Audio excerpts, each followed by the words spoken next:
নজর রাখবো পরবর্তী সংবাদে।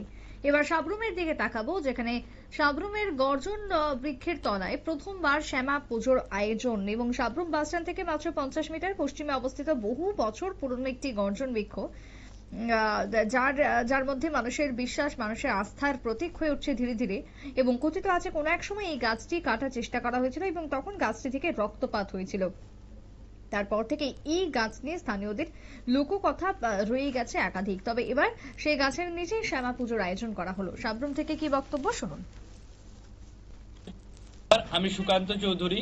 সাবরুম বাস স্ট্যান্ডের পাশে যে উত্তম সিং গুরুম লেন আছে, এটার পাশে একটা গর্জন গাছ। এটা বহু বছর পুরানো একটা গর্জন গাছ। কথিত আছে যে এখানে কোনো এক সময় নাকি কোনো এক ব্যক্তি এই গাছটা কাটতে চেয়েছিল এবং এই গাছ থেকে রক্তপাত হয়েছিল। তারপর থেকে আমরা ছোটবেলা থেকে দেখে আসছি, এখানে মানুষের আমরা ভক্তি এবং শ্রদ্ধার সঙ্গে এখানে আমরা ধূপকাঠি মোমবাতি জ্বালিয়ে আসছি। এবং আমরা আমাদের এখানের এলাকাবাসী এবং সাবরুম ফায়ার ব্রিগেড যে আছে, ফায়ার ব্রিগেডের যৌথ উদ্যোগে আমরা এখন প্রথমবারের মতো এখানে শ্যামা পূজার আয়োজন করেছি। এই পুজোয় আপনাদের সকলের আমন্ত্রণ, আপনারা সবাই আসবেন এবং পুজোর প্রসাদ গ্রহণ করবেন এবং পুজোর সংশ্লিষ্টের বক্তব্য আপনারা শুনলেন। ঐতিহাসিক গর্জন বৃক্ষের তলায় এই শ্যামা পুজোর আয়োজনকে ঘিরে স্থানীয় সাধারণ মেতে উঠেছে। তাদের প্রত্যেকের মধ্যে পরিলক্ষিত হলো ব্যাপক উৎসাহ। ছোট্ট বিরতির পর ফিরছি, সঙ্গে থাকুন।